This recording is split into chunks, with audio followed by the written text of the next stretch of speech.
ಸತೀಶ್ ಜಾರಕಿಹೊಳಿ ಅವರು ಟೆಕ್ನಿಕ್ ಗಳನ್ನ ಯೂಸ್ ಮಾಡ್ತಿರ್ಲಿಲ್ವಾ? ಯಾಕಂದ್ರೆ ಇಲ್ಲ ಅನುಭವಿಸ್ತಾವ್ರಿ ಅವ್ರು ಮೇಡಮ್ ಇದ್ರಲ್ಲ ನಿಮ್ಮ ಸಾರಥ್ಯ ನಿಮ್ಮ ಇದು ಎಲೆಕ್ಷನ್ MLC ಎಲೆಕ್ಷನ್ ಅಲ್ಲಿ ರಿಸಲ್ಟ್ ಬಂತು ಪಾಸಿಟಿವ್. ಈ ಎಲೆಕ್ಷನ್ ಅಲ್ಲಿ ಯಾಕೋ ಇಲ್ಲ ನಮ್ಮವ್ರಿಗೆಲ್ಲ ಪ್ರಾಮಾಣಿಕವಾಗಿ ಕೆಲಸ ಮಾಡಿದಾರ. ನಮ್ಮ ಟೀಮ್ ಕೂಡ ಅವ್ರಿಗೆ ಹ್ಯಾಂಡ್ ಓವರ್ ಮಾಡಿದ್ದೀವಿ. ಎಲ್ಲ ಕಡೆ MLAಗಳು ಕೂಡ ಮಾಡುವಂಥ ಪ್ರಯತ್ನ ಮಾಡಿದ್ದಾರೆ. ಆದರೆ ಒಂದೇ ಚುನಾವಣೆ ಅಂದರೆ ಒಂದೇ ಒಂದು ನಮ್ಮದು ಯಾವುದೋ ಒಂದೇ ಡಿಸಿಷನಲ್ಲಿ ಕೂಡ ರಾಂಗ್ ಆದರೆ ಸೋಲಿಕ್ಕೆ ಕಾರಣ ಆಗ್ತದೆ. ನಾಯಕರನ್ನ ವಿಶ್ವಾಸ ತಗೊಳ್ಳಿಲ್ವಾ? ಆರೋಪ ಕೇಳಿ ಬರ್ತಾ ಇದೆ ಸರ್. ಬೆಳಗಾವಿ ಲೋಕಸಭಾ ಕ್ಷೇತ್ರದಲ್ಲಿ ನಾಯಕರು ಮುಖಂಡರು ತಾವು ನಿಂತಾಗ ವಿಶ್ವಾಸಕ್ಕೆ 5,000 ಬಂದಿತ್ತು ಸರ್ ಲೀಡ್, ಅಂದ್ರೆ 1.75 ಹೋಗಿದೆ. ಸೊ ಇದು ಹಿಂದೆ ಅದೊಂದು ಮಾತು ಕೇಳೋದು ಇರ್ಬೋದು ಹೇಳಿಲ್ಲ. ನಾವು ಅದನ್ನು ಅಸೆಸ್ಮೆಂಟ್ ಮಾಡಲಿಕ್ಕೆ ಆಗಿಲ್ಲ. ಅಸೆಸ್ಮೆಂಟ್ ಅಂದರೆ ಎಲ್ಲನೂ ಬಂದ್ರೆ ಅದ್ರಾಗ ಅಸೆಸ್ಮೆಂಟ್ ಮಾಡಲಿಕ್ಕೆ ನಾವು ಟೋಟಲಿ ಫೇಲ್ಯೂರ್ ಆದ್ವಿ ಬೆಳಗಾವಿ ಪಾರ್ಲಿಮೆಂಟಿಗೆ. ಅಸೆಸ್ಮೆಂಟ್ ಮಾಡದೆ ನಾವು ಚುನಾವಣೆ ಗೆಲ್ಲಲಿಕ್ಕೆ ಆಗೋಲ್ಲ. ಯಾವುದೇ ಒಂದು ಮಾಡ್ಬೇಕಾರೆ ಇಂಟೆಲಿಜೆನ್ಸಿ ಯುದ್ಧ ಆಡ್ಬೇಕಾರೆ intelligence gathering first important. Intelligence report ನಮ್ಮ ಕಡೆ ಇಲ್ಲಂದ್ರೆ ಸೋಲ್ತೀವಿ. ಹಂಗೆ ಇಲ್ಲಿ ಸರಿಯಾದ ಅಸೆಸ್ಮೆಂಟ್ ಮಾಡ್ಲಿಕ್ಕೆ ನಮ್ಗೆ ಆಗಿಲ್ಲ ಬೆಳಗಾವಿಯಲ್ಲಿ, ಅದಕ್ಕೆ ಸೋತೀವಿ. ಬೆಳಗಾವಿ ಜಿಲ್ಲೆಯಲ್ಲಿ ಜಾರಕಿಹೊಳಿ ಬ್ರದರ್ಸ್ ಏನಾದ್ರು ಡಾಮಿನೇಟ್ ಅನ್ನುವಂಥದ್ದು ಮತ್ತೊಮ್ಮೆ ಪ್ರೂವ್ ಆಗಿದೆ ಅಂತ.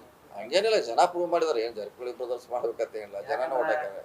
ಪಕ್ಷದ ಗೆದ್ರಿ ಯಾವುದು ಸೋಲ್ ಅನ್ನೋದು ಇದುವರೆಗೆ ಅಲ್ಲ, ಅದು ಕರೆಕ್ಟ್. ಅದಕ್ಕೆ ಗೆದ್ದಿದ್ವಿ. ಅದು ನಮ್ಮ ಯಾಕೆ ಜಾರಕಿಹೊಳಿ ಅನ್ನೋದು ಓಟ್ ಅದೊಂದು ಫಿಕ್ಸ್ ಇದ್ದೇ ಇದೆ. ಅದು ಎಲ್ಲೇ ಹೋದ್ರು ಜಾರಕಿಹೊಳಿ ಬ್ರ್ಯಾಂಡ್ ಅನ್ನೋ ಓಟು ಎಲ್ಲ ಪಕ್ಷದಲ್ಲಿದ್ದಾರೆ, ಎಲ್ಲ ತಾಲೂಕಲ್ಲಿ ಇದ್ದಾರೆ. ಅವ್ರು ಜಾರಕಿಹೊಳಿ ಅಂತ ಬಂದ್ಮ್ಯಾಗ ಅವ್ರು ಏನು ನೋಡೋಲ್ಲ, ಅವ್ರ ಜಾರಕಿಹೊಳಿ ಓಟ್ ಹಾಕೋದು ಮಾಡ್ತಾರೆ. ಹಂಗೆ ಜನರ ವಿಶ್ವಾಸ ಕಳ್ಸಿದ್ದೀವಿ.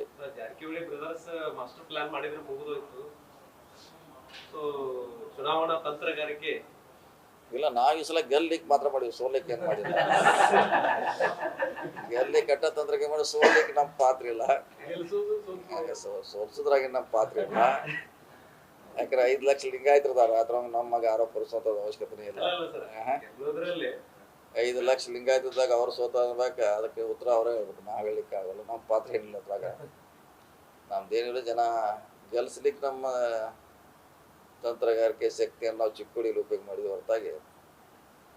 ಯಾಕಂದ್ರೆ ಈ ಗಾಳಿ ಇರೋದು ಬೀಸಿದಾಗ ಯಾರು ಜಾರಕಿಹೊಳಿ ಬ್ರದರ್ಸ್ ವಿರೋಧಿಗಳಿಗೆ ಎಲ್ಲಿ ಶಾಕ್ ಕೊಡಬೇಕು, ಎಲ್ಲಿ ಬಿಸಿ ಮುಟ್ಟಿಸ್ಬೇಕು? ಇಲ್ಲ, ನಾವೇನು ಅದನ್ನ 5 ಲಕ್ಷ ಲಿಂಗಾಯತರು ತಿಳತ್ತಿರಲ್ಲ. ನಮ್ಮ ಮಾತು ಕೇಳ್ತಾರ ಅವ್ರ 5 ಲಕ್ಷ ಮಂದಿ. ಅವ್ರು ಸ್ವತಂತ್ರ ನಿರ್ಣಯ ಮಾಡ್ತಾರೆ. ಮತ್ತು ಅವರೇ ಕೈ ಹಿಡ್ದಿಲ್ಲ ಅಂದ್ಬೇಕು. ಈಗ ನಮ್ಮ ಮ್ಯಾಗ ಆರೋಪ ಮಾಡೋದು ನೀವು ಪ್ರಶ್ನೆ ಬರಂಗಿಲ್ಲ. ಜಾತಿ ಮೀರಿನೂ ನಿಮ್ಮ ಹತ್ರ ವೋಟರ್ಸ್ ಇದ್ದಾರೆ. 5 ಲಕ್ಷ ಏನಾರ ಕಡಿಮೆ ಐತೇನ್ರಿ? ಅವ್ರ ಮನಸ್ಸು ಮಾಡ್ರೆ ಗೆಲ್ಸ್ಬೋದಿತ್ತು. ಅಂದ್ರೆ ಫೇಲ್ಯೂರ್ ಆಗಿದ್ದು ಸ್ಟಾರ್ಟ್ ಅಲ್ಲೇ. ಅದು ಅಸೆಸ್ಮೆಂಟ್ ಮಾಡಲಿಕ್ಕೆ ಆಗಿಲ್ಲ. ಅದು ಒಂದು ಲಿಂಗಾಯತರನ್ನ ಅಸೆಸ್ಮೆಂಟ್ ಮಾಡಲಿಕ್ಕೆ ಬೆಳಗಾವಿಯಲ್ಲಿ ಆಗಿಲ್ಲ. ಅದು ಒಂದು ಕಾರಣ. ನೀವು MLA ಹೇಳುವಂಥದ್ದು ಅದು ಒಂದು ಇನ್ನೊಂದು ಕಾರಣ ಇರ್ಬೋದು. ಇದಿಷ್ಟೇ ಡೀಪ್ ನೀರಿದೆ ಅಂತ ಅಸೆಸ್ ಮಾಡ್ಲಿಕ್ಕೆ ಆಗುದಿಲ್ಲ. ಹಿಂಗಾಗಿ ಸೋತೀವಿ ನಾವು. ಅದನ್ನೇ ಹೇಳೋದಿಲ್ಲ ನಾವು. ಅದನ್ನೇ 5 ಲಕ್ಷ ಲಿಂಗಾಯತರು ಇದ್ದಾರೆ ಟೋಟಲ್ ಪಾರ್ಲಿಮೆಂಟ್ ಅಲ್ಲಿ. ಅವರೇ ಡಾಮಿನೇಟ್. ಅವ್ರು ಯಾವ ಕಡೆ ಹೊಳ್ತಾರ ಆ ಕಡೆ ಆ ಪಕ್ಷ ಬರ್ತೈತೆ. ಅದು ಇತಿಹಾಸ ಬಂದಿತ್ತು. ನಮ್ಗೆ ಲಿಂಗಾಯತರಾಗ ಹಾಕಿದ್ರು ಕೆಲವು ಜನ, ನಮಗೂ ಏನ ಹಾಕಿದ್ರು. ಸೊ ಅದು ಪ್ರಶ್ನೆ ಇಲ್ಲ. ಈಗ ಪ್ರಯತ್ನ ಮಾಡಿದ್ದೀವಿ. ಅವಾಗ ನಾವೆಲ್ಲ ಸ್ಟ್ರಾಟಜಿ ಮಾಡಿದ್ದೀವಿ. ಸೊ ಭಾಳ ಹತ್ತಿರಕ್ಕೆ ತಂದಿದ್ದೀವಿ. ಚಿಕ್ಕೋಡಿಯಲ್ಲಿ ನೀವು ಲಖನ್ ಜಾರಕಿಹೊಳಿ ಅವ್ರು ಗೆದ್ರಿ, ಬೆಳಗಾವಿ ಬಾಲಚಂದ್ರ ಜಾರಕಿಹೊಳಿ, ರಮೇಶ್ ಜಾರಕಿಹೊಳಿ ಅವರು, ಬಿರುಸಿ ಜಾರಕಿಹೊಳಿ ಗೆದ್ದರು. ಅದನ್ನ ಜಗದೀಶ್ ಶೆಟ್ಟರ್ ಗೆಲ್ಸಕ್ಕೆ ಇವ್ರು ಮರೊಂದು ಪ್ರಯತ್ನ ಮಾಡಿದ್ರು. ಅಲ್ಲಿ ಪ್ರಿಯಾಂಕಾ ಮೇಡಮ್ ಗೆಲ್ಸಕ್ಕೆ ಅಲ್ಲಿ ಚುನಾವಣೆ ಸಕ್ಸಸ್ ಆಗಿದ್ದಾರೆ 5 ಜನ. ನೀವು ಪಕ್ಷಕ್ಕೆ ಬಿಟ್ಟಿದ್ದಲ್ಲ ಸರ್, ಯಾರು ಪಕ್ಷದ ವಿರೋಧಿ ಅಂತ ಯಾರು ಇಲ್ಲವೇ ಇಲ್ಲ. ಬಿಜೆಪಿ ಪರವಾಗಿ ಅವ್ರು ಮಾಡಿದ್ರು, ಕಾಂಗ್ರೆಸ್ ಪರವಾಗಿ ನೀವು ಮಾಡಿದ್ರು. ಈಗ ಹೇಳಿದ್ರೆ ನೀವು ಗ್ರಾಮೀಣಾಗ ಮೈನಸ್ ಆಯ್ತು ಬಂದು ಯಾರ ಮೇಲೆ ಕ್ಲೇಮ್ ಮಾಡೋರ? ಏನು ರಮೇಶ್ ಜಾರಕಿಹೊಳಿ ಹೋಗಿ ಮಾಡ್ಯಾನ ಅಲ್ಲಿ? ಬಾಲಚಂದ್ರ ಜಾರಕಿಹೊಳಿ ಹೋಗಿದಾರ? ಯಾರು ಹೋಗಿಲ್ಲ ಅಲ್ಲಿ.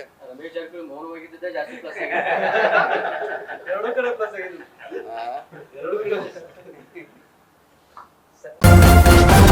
ನ್ಯೂಸ್ ಫಸ್ಟ್ ನಿರ್ಭೀತಿಯಿಂದ ನಿಮ್ಮ ಪರವಾಗಿ.